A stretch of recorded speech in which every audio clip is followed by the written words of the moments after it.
നമസ്കാരം. Sham Knauss അവതരിപ്പിക്കുന്നു സ്കർസിറ്റി വില്യാണ്ടി. ഇപ്പോൾ സമയം രാത്രി 1:45 കാണും. ഞാനിപ്പോൾ ഓൺലൈനിൽ വന്നത് എന്താ പറയണ്ടേ, എല്ലാവരും സുഖകരമായി ഉറങ്ങുന്നു. പക്ഷേ എനിക്ക് ഉറക്കം വരുന്നില്ല. കാരണം എന്താണെന്ന് എനിക്ക് ഇവരെ തിരിയുന്നില്ല. അങ്ങനത്തെ ഒരവസ്ഥയിൽ ഞാനിപ്പോൾ ഉള്ളത്. എൻ്റെ ജീവിതം വല്ലാത്തൊരു ജീവിതം. എന്താ ചെയ്യലേ, എല്ലാവരും ജീവിക്കുന്നത് പോലെ ഞാനും ജീവിക്കുന്നു. പക്ഷേ എന്താണെന്നറിയില്ല, എല്ലാവരും എന്നെ പറ്റിക്കുന്നു. ചുരുക്കി പറഞ്ഞാൽ ഞാൻ ആരെയും പറ്റിച്ചിട്ടില്ല. പണത്തിൻ്റെ ഇടപാടുണ്ട് ബിസിനസ് പരമായിട്ട്. അത് ചിലപ്പോൾ കടത്തിലാകും, ചിലപ്പോൾ വിജയിക്കും. ഇപ്പോൾ ഉദാഹരണം, ഞാൻ ഗൾഫിൽ ഖത്തറിൽ ഒരു നല്ലൊരു എമൗണ്ട് ഇറക്കി അവിടെ ബിസിനസ് ആരംഭിച്ചു. ഷോപ്പിൻ്റെ പേര് അജീബ് ലെബനാൻ ഹുളറ മൽഫവാക്ക, പിന്നെ സമക്, പിന്നെ ലഹം എന്ന് പറഞ്ഞാൽ അജീബ് ലെബനാൻ. എൻ്റെ അറബി പറഞ്ഞ പേര് അതായിരിക്കണം പീടിയൻ്റെ പേര്. അജീബ് ലെബനാൻ, അത്ഭുത ലെബനാൻ. അതായത് ഞാൻ ചോദിച്ച അറബിയിലൂടെ എന്താ അതിന് ഉദ്ദേശം എന്നാലും പറഞ്ഞ് ഫ്രൂട്ട്സ് വരുന്നത് ലെബനാനാണ്, നമ്പർ 1 കൺട്രി. ഞാൻ പറഞ്ഞ ആയിക്കോട്ടെ, പേര് അങ്ങനെ തന്നെ ആയിക്കോട്ടെ. അങ്ങനെ ഹുളറ ഫവാക്ക പച്ചക്കറി ആൻഡ് ഫ്രൂട്ട്സ്, ലഹം ആൻഡ് സമക് മീൻ ഇറച്ചി, ഈ 4 ഐറ്റംസിൻ്റെ സ്ഥാപനം തുടങ്ങി. അൽഹംദുലില്ലാ കുഴപ്പമില്ല, നല്ല കച്ചവടമുണ്ട്. 10 വിസ കൊടുത്ത് അങ്ങനെ 3-4 മാസമായപ്പോൾ കുഴപ്പമില്ലാതെ കച്ചവടം പോകുന്നുണ്ട്. അങ്ങനെ ഒരുപാടൊക്കെ ഞാൻ 10 വിസയിൽ ഞാൻ 1.5 ലക്ഷം റുപ്യക്ക് വിസ വിറ്റേക്ക് 1 ലക്ഷം റുപ്യക്ക് കൊടുത്തതിന് 75,000 റുപ്യക്കും കൊടുത്ത് ഫ്രീ ആയിട്ട് വിസ കൊടുത്തിന്. ആ സമയത്ത് പാവങ്ങൾ രക്ഷപ്പെട്ടെ എന്ന് കണക്ക് കൂട്ടിയിട്ടാണ് ഞാൻ ചെയ്തത്. പിന്നെ പക്ഷേ അതെല്ലാം പാളി. അറബി തന്നെ 4 മാസം കഴിഞ്ഞപ്പം പുറത്താക്കി. എൻ്റെ ഇന്ത്യൻ മണി 55 ലക്ഷത്തിൻ്റെ മേലെ എനിക്കവിടെ ചിലവായിരുന്നു. അതിൻ്റെ ഭാഗമായിട്ട് ഞാൻ വൈഫിൻ്റെ 55 പവന് ഞാൻ വിറ്റിട്ടുണ്ട്. ഞാൻ അവിടുത്തെ കട പിടിയ 4 മാസം കൊണ്ട് ഒരുപാട് പൈസ അവിടുത്തെ, കാരണം അവിടുന്ന് കടയായിരുന്നു. മൊത്തം 95 ലക്ഷം റുപ്യ മുതലാണ് ഞാൻ കണക്കൂട്ടിയപ്പോൾ പീടിയക്ക്. 55 കഴിച്ച് 65, 75, 85, 95, 40,000 ഖത്തർ റിയാൽ അറബീൻ്റെയാണ്. 95 ലക്ഷമാണ് മൊത്തം ഇന്ത്യൻ എമൗണ്ട് ആയത്. 55 ലക്ഷത്തിന് മേലെ എനിക്ക് ചിലവായി. 40 ലക്ഷം അറബി അതായത് അറബി പൈസ ഇറക്കിയത് ഫസ്റ്റ് ഒരു മുറിപ്പിടിയായിരുന്നു. അതിന് അഡ്വാൻസ് അയാൾ കൊടുത്തതിന്. പിന്നെ 2ാമത് മുറി എടുത്തപ്പോൾ വീണ്ടും കൊടുത്തു. അങ്ങനെ 40 ലക്ഷം ഇന്ത്യൻ മണിയാകുന്ന അറബിക്ക് ചിലവ്. ബാക്കി കംപ്ലീറ്റ് എൻ്റെ ചിലവാണ്. അങ്ങനെ അൽഹംദുലില്ലാ ഷോപ്പിൽ തുടങ്ങിയ അടിപൊളി. അതായത് ഖത്തറിലെ മാർക്കറ്റിലെ ലെബനാൻ എൻ്റെ അടുത്ത് വന്നിനു. എന്നോട് ചോദിക്കുക, സലാം പറഞ്ഞു, വലൈക്കും സലാം പറഞ്ഞു. ഞാൻ ചിന്തല്ല സുഖം അൽഹംദുലില്ലാ ജയ് എന്ന് പറഞ്ഞു. ലേശ് അതാ ഇസ്മൽ അജീബ് ലെബനാൻ ദുക്കാൻ മലിന്ത ലേശ്. എന്നോട് ചോദിച്ചു, എന്തിനാണ് ഇനി അജീബ് ലെബനാൻ എന്നൊരു പേരിട്ട, ഇനി ലെബനാനിൽ വന്നിനോ? ഞാൻ പറഞ്ഞു, ലെബനാൻ ഞാൻ വന്നിട്ടില്ല, നിങ്ങൾ ലെബനാനിയാണ്. നിങ്ങൾ എൻ്റെ അടുത്ത് വന്നു. നിങ്ങളൊരു ഫ്രൂട്ട്സ് ബിസിനസ്സാണ്. നിങ്ങൾക്കറിയാം ലോകത്ത് ഫ്രൂട്ട്സിൽ വെച്ച് ഏറ്റവും നല്ല ഫ്രൂട്ട്സും വെറൈറ്റിയും ഐറ്റംസുള്ള ലെബനാനാണ്. അവിടെ നിന്നാണ് എല്ലാ കൺട്രിയിലേക്കും പോകുന്നത്. അപ്പോൾ അയാൾ പറഞ്ഞു, ശരി നീ പറഞ്ഞു, ഓക്കെ. അതുകൊണ്ടാണ് ഞാൻ അജീബ് ലെബനാൻ, അത്ഭുത ലെബനാൻ എന്ന് പേരിട്ടെന്ന് പറഞ്ഞു. അയാൾ എനിക്ക് ഷെയ്ക്ക് തന്നിട്ട് പോയത്. എൻ്റെ ഷോപ്പിൽ അതേപോലെ തന്നെ ഖത്തറിലെ വ്യാപാരിയായ നമ്മൾ നാട്ടുകാരനായ മത്തിപ്പറമ്പ് ആബിദ് ഖാൻ ഇപ്പോൾ താമസിക്കുന്ന കൂരാറ് ആബിദ് കയ്യും എൻ്റെ ഷോപ്പിൽ വന്ന് എനിക്ക് ഷെയ്ക്ക് വന്നിട്ട് പോയത്. സെറ്റപ്പെല്ലാം കണ്ട് അടിപൊളിയാണെന്ന് പറഞ്ഞിട്ട് പോയത്. അങ്ങനെ ചുരുക്കി പറഞ്ഞാൽ 4 മാസം കൊണ്ട് അറബി എന്നെ പുറത്താക്കി. ഞാൻ അവിടുത്തെ KMCC ആയിട്ട് ആബിദ് കേറ്റിൽ ബന്ധപ്പെട്ട് ഇങ്ങനെ അറബി എന്നെ പുറത്താക്കിന് WLL പേടിയ. പക്ഷേ എൻ്റെ വിസ പുറത്താണ്. എൻ്റെ വിസ അവിടത്തേക്ക് ആക്കാൻ വേണ്ടി ഞാൻ 2 തവണ ഇന്ത്യൻ എംബസി പോയി സൈൻ വാങ്ങി. അറബി പറഞ്ഞു എന്തോ റിജക്റ്റ് ആകുന്നു, നിൻ്റെ പാസ്സാകുന്നില്ല, ബാക്കിയെല്ലാം റെഡിയാണെന്ന് പറഞ്ഞു. പക്ഷേ മൂപ്പർക്ക് ആദ്യം കൂട്ടിക്കഴിഞ്ഞ് എന്നെ പുറത്താക്കണം. എൻ്റെ അവിടുത്തെ വിസയായാലും WLL ഷോപ്പ് 49-51 അപ്പോൾ എനിക്ക് കേസ് കൊടുത്താൽ വിജയിക്കും. അങ്ങനെ ഞാൻ അവിടുത്തെ ഒരുപാട് അറബികളായിട്ട് ഭയങ്കര ബന്ധമായിരുന്നു. അജയ് ബിലബിനെ വന്ന ഷോപ്പ് സലാൽ മുഹമ്മദ് സഫാരി ഷോപ്പിംഗ് കോംപ്ലക്സിൻ്റെ തൊട്ട് ഒരു 100-200 മീറ്റർ ഇപ്പുറമാണ് ഷോപ്പ്. അൽഹംദുലില്ലാഹ് നല്ല കച്ചവടം ഉണ്ടായിരുന്നു. എൻ്റെ ബിസിനസ്സിൽ സഫാരിക്ക് വരെ കോട്ട സംഭവിച്ചിട്ടുണ്ടെന്ന് അമ്മാതിരി ബിസിനസ്സായിരുന്നു. പക്ഷേ എന്നെ 4 മാസം കൊണ്ട് അറബി പുറത്താക്കി. ഞാൻ മാനസികമായി തകർന്നു. ഞാൻ 2 മാസം മാനസിക രോഗിയെ ഇവിടെ നാട്ടിൽ റബ്ബറിൻ്റെ ചെരുപ്പും ചേട്ടി ഞാൻ നാട്ടിൽ വന്നു. 5 പൈസ എല്ലാവരും എന്നെ വെറുക്കപ്പെട്ടു. കാരണം വൈഫിൻ്റെ 55 പവൻ എൻ്റെ ഉമ്മാനോട് ചോദിക്കാണ്ടാണ് ഞാൻ ചെയ്തത്. വളരെ തെറ്റായിപ്പോയി. പക്ഷേ അൽഹംദുലില്ലാഹ് ഇപ്പം 10-30 പവനോട് ഞാൻ വാങ്ങിക്കൊടുത്തിനു. ഇനി 25 പവൻ വാങ്ങിക്കൊടുക്കേണ്ടുള്ളൂ. ഇൻഷാ അല്ലാഹ് പഠിച്ചാൻ ആരോഗ്യം തന്നിട്ടുണ്ടെങ്കിൽ അതും ഞാൻ വാങ്ങിക്കൊടുക്കും. നിങ്ങൾ ചോദിക്കും ഇതെന്തിനാ ഈ പൊളിച്ചൊക്കെ വന്നിട്ട് ഓൺലൈൻ ഇതെല്ലാം സംസാരിക്കുന്നതാണ്. പറയാനുണ്ട് മക്കളെ, പറയാനുണ്ട്. അറബി പുറത്താക്കി 55 ലക്ഷം പോയി. ഒന്നുകൂടി പറയാം. 10 വിസ കൊടുത്തതിൽ 9 ആൾ തിരിച്ചു വന്നു. ഒരുത്തൻ അവിടെ നിന്നു. ഓനിപ്പോൾ അവിടുത്തെ ഷെയ്ക്കാണ്. വിസ കൊടുത്ത ഞാൻ ബൈക്കായി, ഓൻ ഷെയ്ക്കായി. അതൊരു കോമഡി. അടക്കട്ടെ, കുഴപ്പമില്ല. നല്ല സുഹൃത്തത്. എൻ്റെ അയൽവാസി തന്നെയാണ്. നന്ദിയുള്ള ഇൽപ്പെട്ടതാണ്. ഓൻ ഓരോ പേർക്ക് വരുമ്പോൾ ഓരോ ഗിഫ്റ്റ് എനിക്ക് വരും. അൽഹംദുലില്ലാഹ് സെയിൻ, അത് മതി, സന്തോഷമായി. ഓൻ്റെ കുടുംബം രക്ഷപ്പെട്ട. അങ്ങനെ അറബി എന്നെ പുറത്താക്കി 55 ലക്ഷം ഉറുപ്പ്യ എൻ്റെ പോയി. അതിന് ശേഷം ഒരു 2-3 കൊല്ലം കഴിഞ്ഞ് ദുബായി പോയി.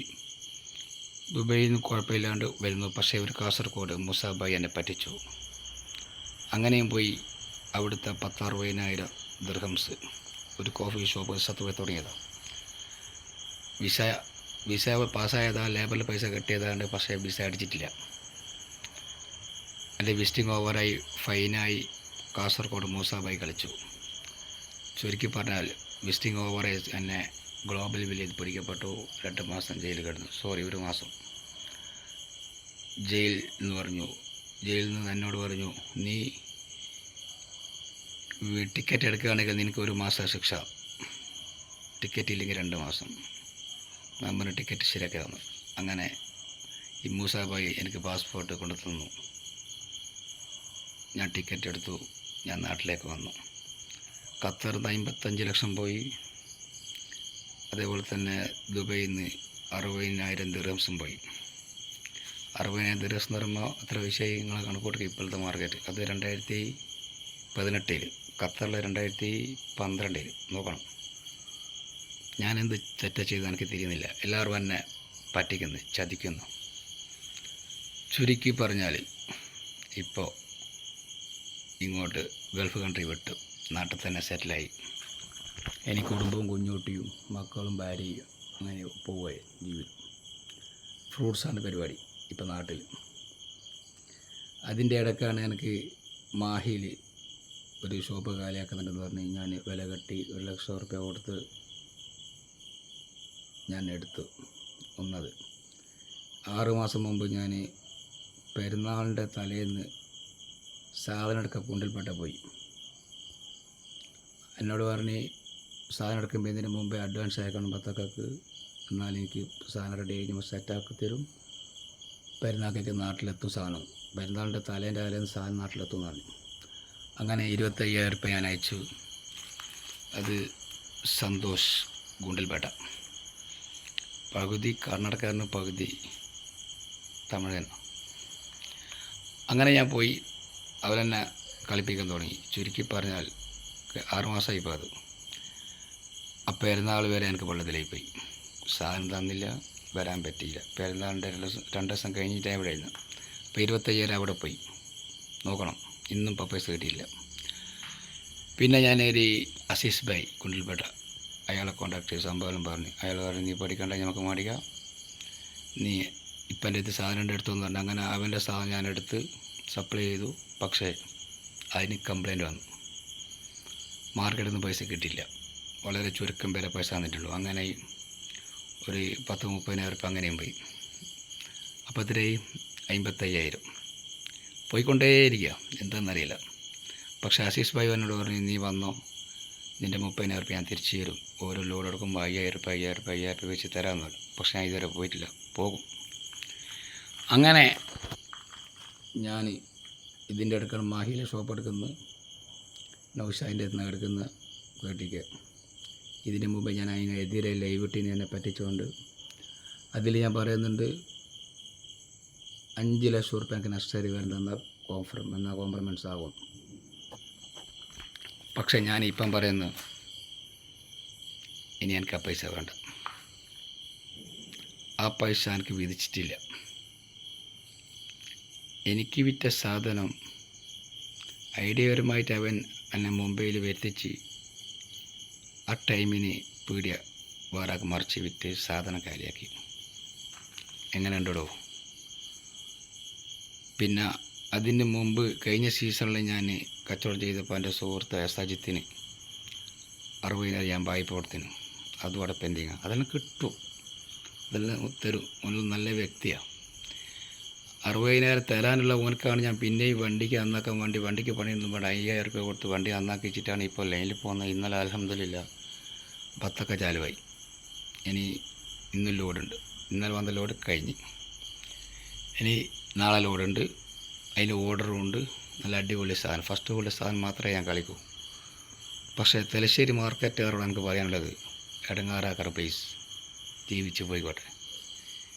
ഞാൻ മാർക്കറ്റിൽ ഇറങ്ങിയാൽ, ഫ്രൂട്ട്സിന് ഇറങ്ങിയാൽ അവർ മാർക്കറ്റ് പൊട്ടിക്കും, എന്നെ പൊട്ടിക്കാൻ വേണ്ടി. പക്ഷേ ആസ്കർ പൊട്ടൂല മക്കളെ, നിങ്ങളെ നഷ്ടപ്പെടുകയുള്ളൂ.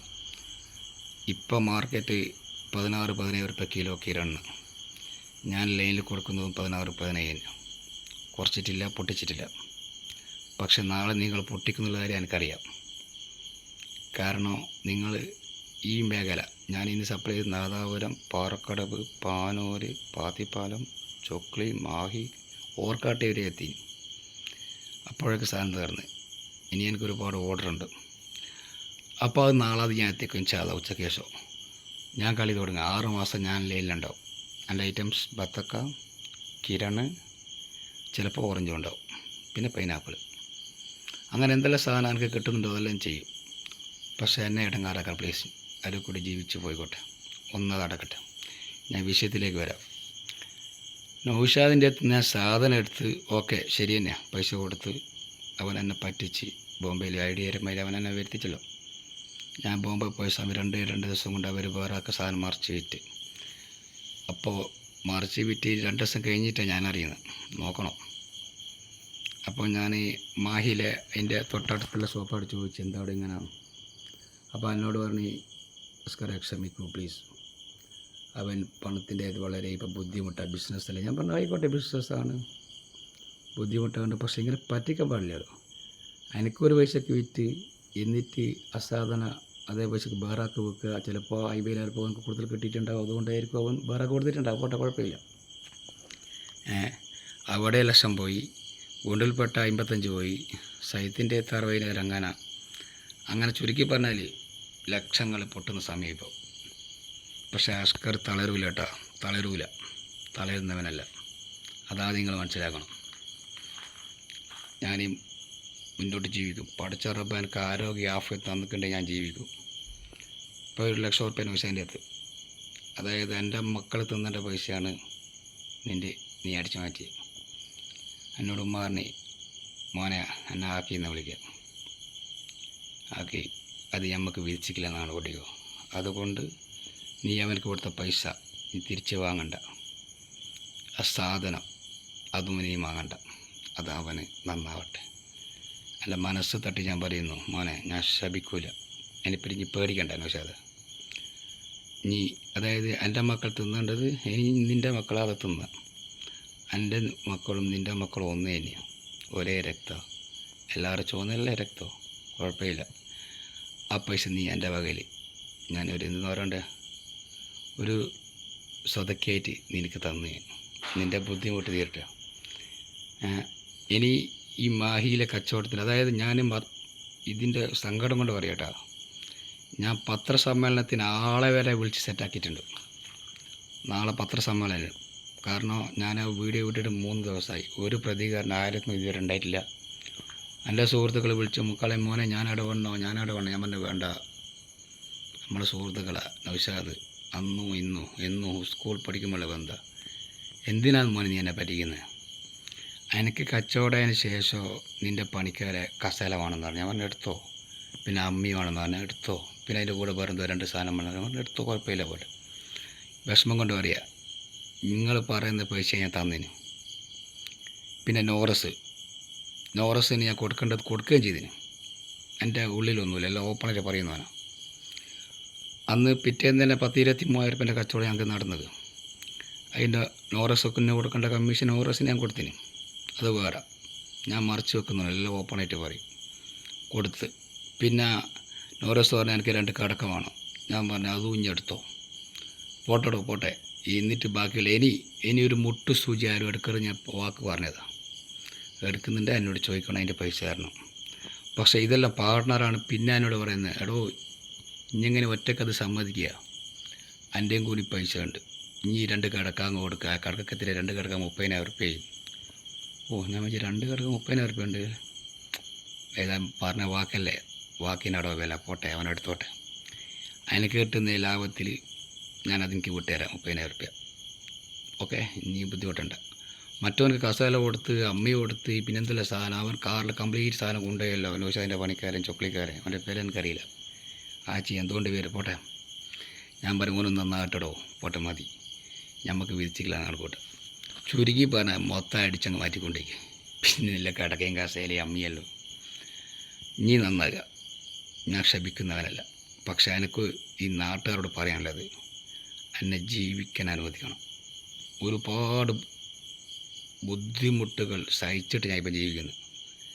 കാരണം ഈ ഷാംകോ ന്യൂസ് ഇടുന്ന വകയിൽ ഒരുപാട് ആൾക്കാർ എൻ്റെ വൈഫിനെയും ഉമ്മാനെയും വിളിച്ച് ഇങ്ങനെ പറയും, നിങ്ങളെ മോൻക്കെന്താ സുഖമില്ലേ, എന്തിങ്ങനെ വീഡിയോ ഇടുന്നത്, എത്ര ആൾക്കാർ വീഡിയോ ഇടുന്നുണ്ട്, എന്തെങ്കിലും പ്രശ്നം ഉണ്ടാവും?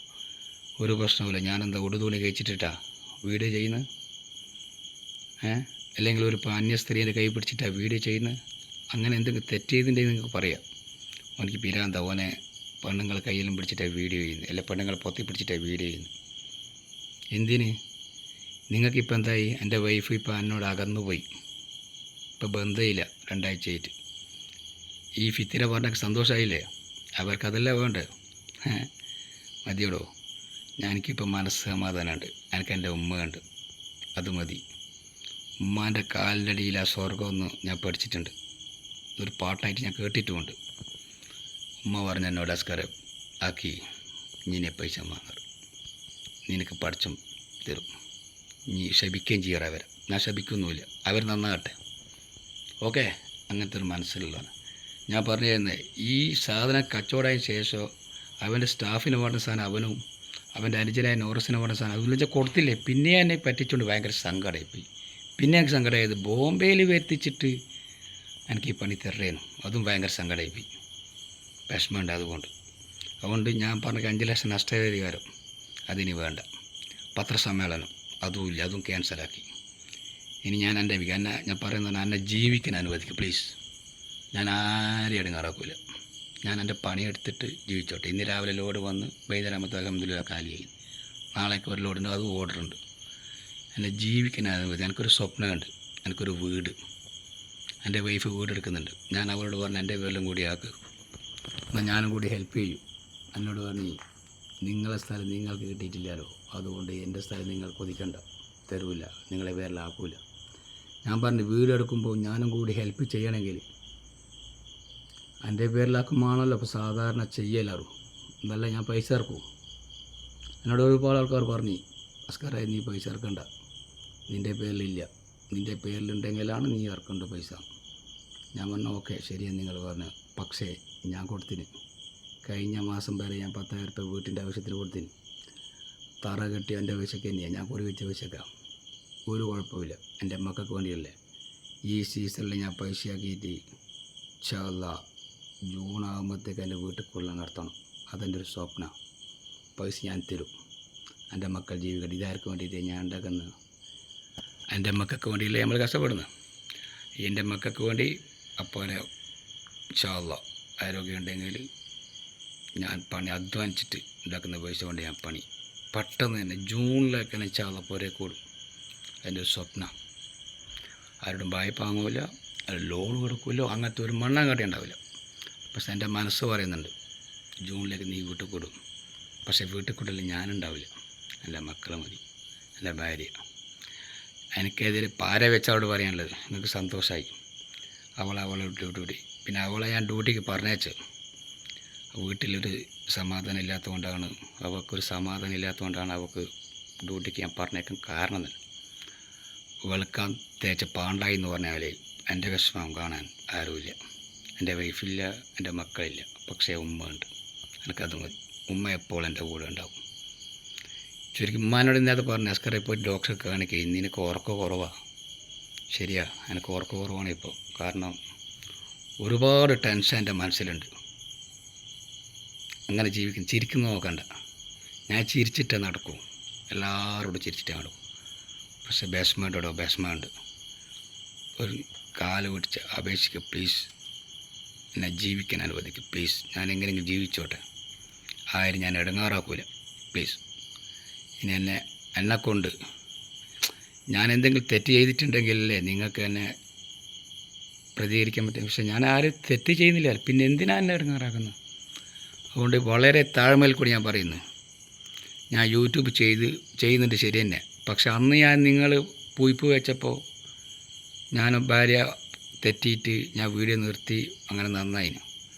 പക്ഷേ ഇന്ന് ഞാൻ പറയുന്നു, അന്ന് എനിക്ക് പണിയില്ലേനു, ഇന്ന് എനിക്ക് ബിസിനസ് ഉണ്ട്, ഞാൻ എൻ്റെ പണിയെടുക്കുന്നുണ്ട്. അത് കഴിഞ്ഞതിന് ശേഷം ഞാൻ യൂട്യൂബിൽ ചെയ്യുന്നുള്ളൂ. അതിനെന്താ തെറ്റ്? ഏതെങ്കിലും കിതാബിൽ ഏതെങ്കിലും ഖുർആനിലോ പറഞ്ഞിട്ട് യൂട്യൂബ് ചെയ്യരുതെന്നുള്ളത് നിങ്ങൾ പറ. എന്തിനാണ് നിങ്ങൾ എന്നെ ഇടങ്ങാറാക്കുന്നത്? പക്ഷേ ഞാൻ പറയുന്നത്, എനിക്കിന്ന് പണിയുണ്ട്, ബിസിനസ് ഉണ്ട്, എൻ്റെ വീട്, എൻ്റെ സ്വപ്നം, അത് ഞാൻ നിറവേറ്റും. ഇനി നിങ്ങൾ പാരേൻ്റെ മുകളിൽ പാര വെച്ചാലും, എൻ്റെ ഉമ്മാനോട് പറഞ്ഞാലും വൈഫിനോട് പറഞ്ഞാലും മാഫി മുഷ്കിൽ ഹല്ലുവല്ലി, പാകിസ്ഥാനികൾ പറഞ്ഞില്ല, പഠിച്ചോൻ്റെ ദുനിയാവ്. പിന്നെ എന്തിനാണ് പാസ്പോർട്ട് വിസ എന്ന് പറഞ്ഞ പോലെ ഇനി എനക്കാരും പേടിക്കേണ്ട ആവശ്യമില്ല. ഉപ്പർ പോലെ പഠിച്ചോൻ. നിങ്ങളെന്നെ ഇടങ്ങാറാക്കറ്, എന്നെ ജീവിക്കാൻ അനുവദിക്കണം ഞാൻ അപേക്ഷിച്ച് വളരെ താഴ്മയിൽ കൂടിയും കൂടെ പറയുന്നത്. അത് ഉൾക്കൊള്ളാൻ നിങ്ങൾക്ക് സൗകര്യമുണ്ട് ഉൾക്കൊള്ളാം, അല്ലെങ്കിൽ വീണ്ടും പാര വെച്ചിട്ട് എന്ന് പറയണ്ടേ. അതൊരു പഴഞ്ചൊല്ലുണ്ട്. ഞാൻ ഒരു ഉദാഹരണം കൂടെ പറയാം. ഞാൻ ഇന്ന് ലൈനിൽ പാറക്കാട് പോകുമ്പോൾ ഒരു മരണ വീട് കണ്ടു. ഞാൻ എൻ്റെ സുഹൃത്താട്ടുണ്ട്, നമ്മൾ നൗഫൽ, ചൈനീസിനെ വിളിക്കുക. ഞാൻ എന്താ നൗഫൽ ഇവിടെ ഞാൻ അറിയുമെന്ന് വെച്ചാൽ എന്താണ്, ഇന്നലെ രാത്രി 12 മണിക്ക് ഒരു അസുഖവും ഇല്ലാണ്ട് വന്ന ചെറുപ്പക്കാരനാണ് ഗൾഫിൽ നിന്ന്. 1 മണിയാകുമ്പോഴത്തേക്ക് മരണപ്പെട്ട്. ഒരസുഖവും ഇല്ല. ഇത്തിരിയാടെ ഉള്ളൂ മനുഷ്യന്മാരെ കാര്യം. എന്താണോ നന്നാവാത്ത നമ്മുടെ നാട്? എന്താ നന്നാകാത്തത്? ദൈവത്തിൻ്റെ സ്വന്തം നാടായ കേരളം രാഷ്ട്രീയക്കാരെ കൊണ്ടും എന്താ പറയണ്ടേ?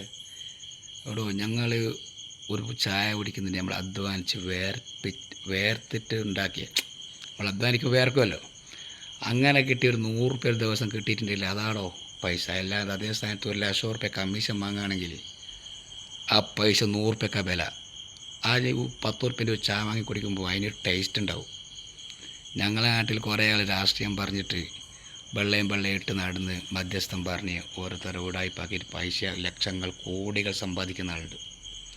അതേപോലെ തന്നെ യൂട്യൂബർ ഒരു രോഗിയെ അന്വേഷിച്ച് കണ്ടെത്തി അവൻ്റെ കിഡ്നി പോയി, നീ അവർക്ക് ഇത്ര ലക്ഷം വേണോ, ഇത്ര കോടികൾ വേണോ എന്തെല്ലാം പറഞ്ഞ് പിരിവ് നടത്തിയിട്ട് കുടുംബക്കാർക്ക് വേണ്ടിയാണ് നിങ്ങൾ വിചാരിക്കുന്നത്? പാച്ചക്കാളന്മാരവർ. അവർ പറയും 50-50, 1000 ഉറുപ്പ് കിട്ടിയാൽ 500 ഇങ്ങക്ക് 500 എനിക്ക്. ആ പാവങ്ങൾ വിചാരിക്കും 500 ചങ്ങാനെ കൊണ്ട് കിട്ടുന്നില്ലേ, നടക്കട്ടെ എന്ന് പറയും. അങ്ങനെ ഞാൻ വീഡിയോ എടുക്കാൻ അനുവദിക്കുന്നു. പാറാലിൻ്റെ ഒരു ചങ്ങായി ഓനിപ്പോൾ ഒരു പണിയില്ലാതെ തേങ്ങായ. ഓന് കണ്ണൂർ കൊട്ടാരം പണി ചെയ്യുന്നുണ്ട് വീടിന്. എന്ത് പണി ഓനക്ക്? ഒരു പണിയില്ല. ഓൻ്റെ പണി എന്ന് പറഞ്ഞാൽ ഏടിയുള്ള രോഗികളുള്ള അവിടെ അന്വേഷിച്ച് കണ്ടെത്തിയിട്ട് അവരെ വീഡിയോ എടുക്കുക, എന്നിട്ട് ഇന്നേ രോഗിയാന്ന് പറയുക, എന്നിട്ട് ഇങ്ങനെ ഫണ്ടിലാണ് സഹായിക്കണം എന്ന് പറയുക. നമ്മളപ്പോഴത്തെ പാവപ്പെട്ടവൻ സഹായിക്കൂ, ഗൂഗിൾ പേ നമ്പർ കൊടുക്കൂ, ഗൂഗിൾ പേ ചെയ്യും, ലക്ഷങ്ങൾ കിട്ടും. ഒരു പണിയില്ലാത്തവനെങ്ങനെയാണ് കൊട്ടാരം പണിയെടുക്കുന്നത്? കൊട്ടാരം പോലത്തെ വീട് പണിയെടുക്കുന്നത്. ഊന് ഇന്നേ വരെ പണിയെടുത്തിട്ടില്ലെന്നാണ് എന്നോട് വേറൊരു ചങ്ങായി പറഞ്ഞത്. ആ പറഞ്ഞ ചങ്ങായി എന്ന് പറയുന്നതല്ലേ, അവൻ്റെ ബുദ്ധിമുട്ട് അവൻ്റെ വൈഫിനെ ഇവൻ തട്ടിക്കൊണ്ടുപോയി, എന്നിട്ടാണ് ഇവൻ ജീവിക്കുന്നത്. അതാ നോക്കണ്ടത്. ഇതാ ചെയ്യുക. നാട് വല്ലാത്തൊരു നാട് തന്നെ. നമ്മൾ സുഹൃത്തിൻ്റെ ചങ്ങായി, സുഹൃത്തിൻ്റെ ഭാര്യനെ തട്ടിക്കൊണ്ടുപോയിട്ട് ഇവൻ അടിച്ചുപൊളിയായിട്ട് ജീവിക്കുക. ഉളുപ്പുണ്ടോ എനിക്ക്? ആരാമാരെ പൈസ ഇനി നല്ല തീട്ടം തിന്ന് ജീവിക്കുന്നവിടെ, തീട്ടം തിന്ന് ജീവിക്കുന്നതല്ലേ, പറ്റിച്ച് പൈസ ഉണ്ടാക്കുന്നതല്ലേ, തീട്ടം തിന്ന് ജീവിക്കുന്നതല്ലേ, അന്തസ്സായിട്ട് അതായിട്ടും നല്ല. അപ്പോൾ ഷാംക് ന്യൂസ് എനിക്ക് ചിലപ്പോൾ കണ്ടു തരില്ല. പിന്നെ അത് മാത്രമല്ല, ഒരുത്തൻ പറയാം കുറേ കോട്ടിഞ്ഞിന്താടെ കോട്ട് മുക്കുറിയോ, കണ്ണട വെച്ചോക്കുമ്പോൾ അങ്ങനെ, മോയരിട്ടോക്കുമ്പോൾ ഇങ്ങനെ, ബാച്ചിട്ടോക്കുമ്പോൾ അങ്ങനെ എല്ലാം. അപ്പം നാളെ ഞാൻ എന്താ ഒന്നും കൊടുക്കാണ്ടാണോ വീഡിയോ ചെയ്യേണ്ടി നിങ്ങൾ ഉദ്ദേശിക്കുന്നത്? ഒന്നും മനസ്സിലാകുന്നില്ല. അപ്പോൾ ഞാൻ പറഞ്ഞത് നമ്മൾ പ്ലീസ് ചുരുക്കി പറഞ്ഞു തന്നില്ല, എന്നെ ജീവിക്കാൻ അനുവദിക്കൂ. ഞാൻ ആരെയും അടങ്ങാറാക്കൂല. ഓക്കെ? ഇനി നിങ്ങൾ ഈ വീഡിയോ സബ്സ്ക്രൈബ് ചെയ്യണം. കാരണം എൻ്റെ മൊബൈൽ മാറിയപ്പോൾ സബ്സ്ക്രൈബ് എല്ലാം നഷ്ടപ്പെട്ടു. യൂട്യൂബിൽ നിന്നും കിട്ടിയിട്ടുണ്ടെങ്കിൽ ചായ കുടിക്കാമല്ലോ, അത് ആറാമാണെന്ന് ആരും പറയുന്നില്ല. അതുകൊണ്ട് സബ്സ്ക്രൈബ് ചെയ്യുക, ലൈവ് അടിക്കുക, ടിൻ ടിൻ മണി അടിക്കുക, മറക്കരുത്. അപ്പോൾ പാതിരാക്കിൽ നിന്ന് മണി 2 കാണും. ഓക്കെ? വിഷമം കൊണ്ടാണോ ലൈവിൽ വന്ന് മൊത്തം പറ്റിക്കൽ, ഓൺലി പറ്റിക്കൽസ്. ആരെയും ഇപ്പം വിശ്വസിച്ചുകൂടെ, സ്വന്തം ഭാര്യനെ പോലും വിശ്വസിച്ചുകൂടെ. മണക്കാളെ അങ്ങനത്തെ കാലം. സൂക്ഷിച്ചാൽ ദുഃഖിക്കണ്ട. Good night.